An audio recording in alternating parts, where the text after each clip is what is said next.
ये एक एक बात को समझती हूँ मैं। और ये दोनों मेरे बगैर तो एक मिनट भी नहीं रह सकते। जिसका अकाउंट उसकी किस्मत की तरह बिल्कुल खाली हो। क्यों आपी? ठीक कहा ना मैंने। बनती है, क्या यकीन कमजोर हो गया आपका? हैरानी तो बनती है।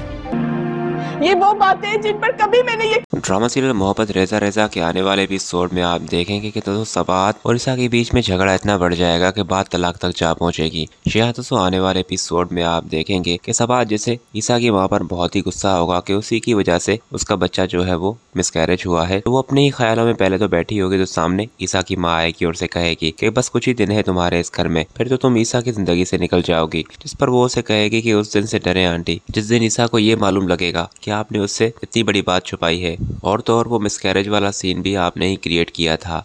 वो दवाइयाँ जो थी वो आप ही ने मुझे ला कर दी थी, पर इस बात का इल्म अभी ईसा को नहीं है। यहाँ पर दोस्तों ईसा की माँ उसे कहेगी कि तुम्हें जो भी करना है तुम करो, ईसा का मुझ पर बहुत यकीन है, वो तुम कभी भी नहीं तोड़ सकती।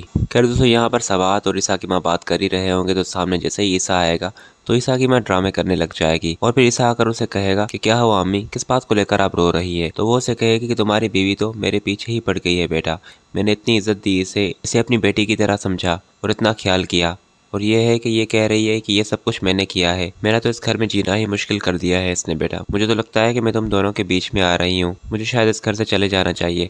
तो यहाँ पर ईसा उसे कहेगा कि आप यहाँ से कहीं नहीं जाएंगी, अगर कोई यहाँ से जाएगा तो वो सबात जाएगी। और फिर दोस्तों वो सबात को कहेगा कि बेहतर यही है कि तुम कुछ दिनों के लिए यहाँ से चली जाओ। सबात जो है दोस्तों ये बातें सुनने के बाद ईसा को बहुत ही दुखी नजरों से देखेगी कि ये वही ईसा है जो उससे इतनी मोहब्बत करता था, और आज अपनी माँ की बातों में आकर वो ये सब कुछ कह रहा है। और फिर सबात उसे कहेगी कि चली जाऊंगी मैं यहाँ से, पर एक बात याद रखना, जिस दिन तुम्हारी माँ की असलियत तुम्हारे सामने आएगी उस दिन मैं तुम्हारे पास नहीं होंगी।